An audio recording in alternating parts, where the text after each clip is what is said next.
안녕하세요. 잡시광입니다.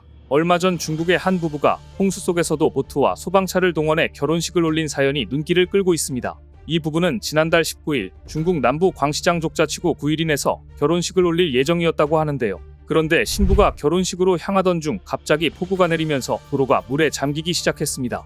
메이크업을 위해 인근 지역에 갔다가 신부의 차를 타고 돌아오던 신부는 갑작스러운 홍수에 차 안에 꼼짝없이 갇혔고 부부는 소방관에게 마을로 돌아갈 수 있도록 도움을 요청했습니다.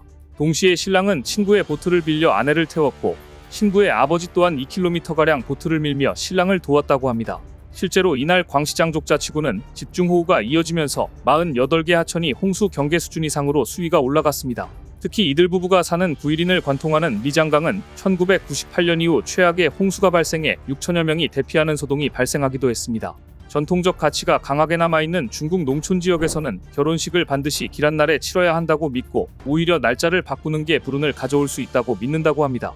그래서 폭우가 예상됨에도 결혼식 날짜를 옮기지 않았다고 하는데요. 또 이 부부는 결혼식에 참석하기 위해 장거리를 이동했을 하객에게 불편을 주길 원치 않아 결혼식을 예정대로 진행했다고 합니다. 이 광경을 목격한 지역 주민들이 신부의 아버지와 신랑이 직접 만든 보트를 밀면서 이동하는 모습이 담긴 영상을 SNS에 올리면서 현지에서 화제가 됐습니다. 누리꾼들은 결혼에 대한 의지가 얼마나 강한지 느껴진다. 정말 감동했다. 신부의 결혼식 차량은 고급 승용차보다 훨씬 멋져 보인다 등의 반응을 보였습니다. 여기까지는 폭우 속 하나의 해프닝으로 볼 수 있었지만 중국의 엄청난 폭우는 본격적으로 심각한 문제를 만들고 말았습니다. 최근 중국의 비가 얼마나 많이 내렸는지 중국에서 두 번째로 큰 담수호인 둥팅호의 제방 일부가 무너졌습니다. 최근 내린 폭우로 호수의 수위가 경보 기준보다 높은 34m까지 차오르면서 북이 견디지 못하고 유실된 겁니다. 처음 무너진 제방의 길이는 약 10m에 불과했지만 시간이 지날수록 불어난 물을 이기지 못하고 무너진 제방의 길이는 220m까지 확대됐고 각종 소셜미디어에 올라온 영상에는 제방이 무너져 쏟아진 물이 농경지와 주택을 덮치는 모습이 담겨 공포를 자극했습니다.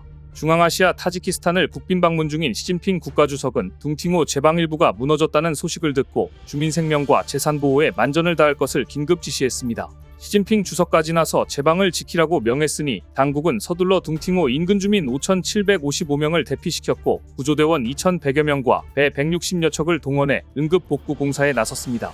작업에는 5만 톤이 넘는 모래와 자갈, 쌀 1,320톤 등이 투입됐습니다. 하지만 제방은 더욱더 무너졌고 급기야 보시는 것처럼 둥팅호가 범람하는 것을 막기 위해 차량 18대를 무너진 제방으로 빠뜨리기도 했습니다.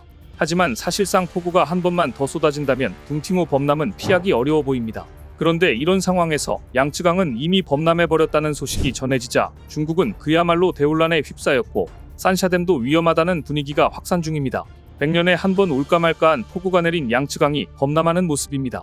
한 남성이 필사적으로 물을 피하고 있습니다. 지난달 중순부터 계속된 폭우로 중국에서 가장 큰 강 양쯔강이 범람했습니다. 중국에서 가장 큰 댐 산샤댐이 방류량을 조절 중이지만 강을 따라 위치한 안우이성, 후베이성, 후난성은 이미 흙탕물에 잠겼습니다. 하루 최대 강수량 266mm를 기록한 안우이성 한 곳에서만 99만 명의 이재민이 발생하고 24만 명이 대피했습니다. 지역 주민들은 보트 위에 납작 누워서 또는 난간으로 뛰어내려서 가까스로 물에 잠긴 집에서 탈출합니다. 구조대원이 물에 잠기기 직전 집에서 갓난아이를 들어올립니다. 가재도구를 건져보지만 소용없습니다. 지난달 집계된 사망자만 이미 60명이 넘는데 아직 정확한 인명피해 상황은 파악되지 않고 있습니다. 이처럼 한쪽에서는 폭우로 제방이 무너지고 있고 양쯔강은 이미 범람했는가 하면 다른 한쪽에서는 토네이도까지 등장했습니다. 중국 산둥성을 덮친 토네이도의 모습입니다. 보시는 것처럼 거센 회오리 바람이 무서운 기세로 도심을 휩쓸면서 뜯겨진 건물 지붕들이 하늘 위로 솟아오릅니다. 초속 40m 거센 강풍에 철제 건물이 흔들리기 시작하더니 결국 버티지 못하고 외벽부터 떨어져 나가 붕괴됩니다. 마치 재난영화 장면처럼 철제 자재들이 종이장처럼 휘날리고 바로 앞 창고마저 순식간에 날아가자 촬영을 하던 주민은 급히 철문을 닫고 버팁니다. 토네이도는 우박과 비까지 함께 몰고 왔습니다. 토네이도가 휩쓸고 간 불과 몇 분 사이 건물 파편과 자동차가 뒤엉켜 거리는 온통 아수라장이 됐습니다.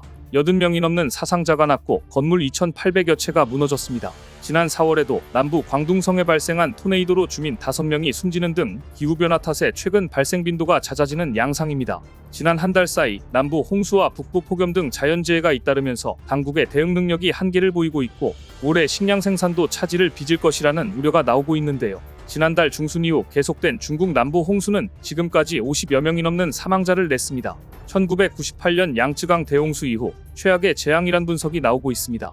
이렇게 중국 중남부 지역 주민들은 홍수로 신음하는 동안 반대로 북부 지역에는 폭염이 지속되고 있어 올해 여름 중국인들은 극단적 날씨 때문에 말도 못할 고통을 받고 있습니다. 특히 후난성에는 지난달 16일부터 올해 최대 규모 폭우가 내려 일부 지역 강수량이 역대 최고치를 기록했습니다. 많은 비로 양쯔강 등 수위가 올라 이번 주에만 25만 명에 가까운 주민이 집을 떠나 임시 거주시설에서 지내고 있지만 언제 돌아갈 수 있을지 모릅니다. 산둥성 허쩌시에서 발생한 토네이도에 따른 사망자와 부상자는 각각 5명과 88명으로 늘었습니다. 재산 피해 정도는 아직 파악도 못하고 있는 실정입니다. 중국 남서부의 구이저우성과 안우이성 등에 쏟아진 폭우로 강이 범람의 피해가 속출하고 있습니다. 홍수로 강이 넘치면서 아파트 건물들이 흙탕물에 둘러싸였습니다. 어른 키만큼 흙탕물이 들어찬 거리에서는 남성 3명이 한 노인을 판자 위에 올려 대피시킵니다.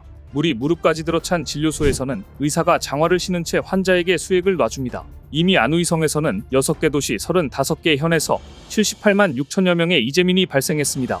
중국 정부는 안우이성과 장시성, 후난성 등의 돌발홍수가 발생할 가능성이 높다며 적색 기상경보를 발령했습니다. 둥팅호제방이 무너지고 양쯔강이 범람하고 각지에서 돌발홍수가 발생할 가능성이 높아졌는데 여기서 끝이 아닙니다.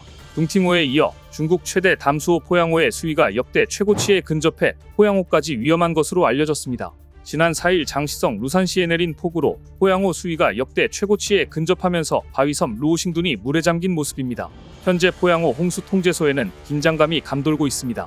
포양호는 양쯔강의 흐름을 조절하는 역할을 맡고 있어 중국의 신장이라고 불리는데 보통 여름에는 호우로 인해 수위가 높아지고 겨울에는 낮아지는 양상을 보입니다. 그런데 포양호 수위는 이미 지난달 27일 홍수 경보 수위를 넘어선 이후 지난 4일에는 경보 수위보다 역대 7번째를 기록했는데요. 만일 포양호까지 범람하게 된다면 중국의 폭우 피해를 걷잡을 수 없게 될 것이 분명합니다. 기상이변으로 예측이 어려운 돌발 폭우가 쏟아지는 가운데 추가 피해가 우려되고 있지만 비가 그치기만 기다릴 뿐 중국 정부가 할 수 있는 일은 없어 보입니다. 오늘 준비한 소식은 여기까지입니다. 댓글을 통한 여러분들의 많은 의견 기다리겠습니다. 시청해주셔서 감사합니다.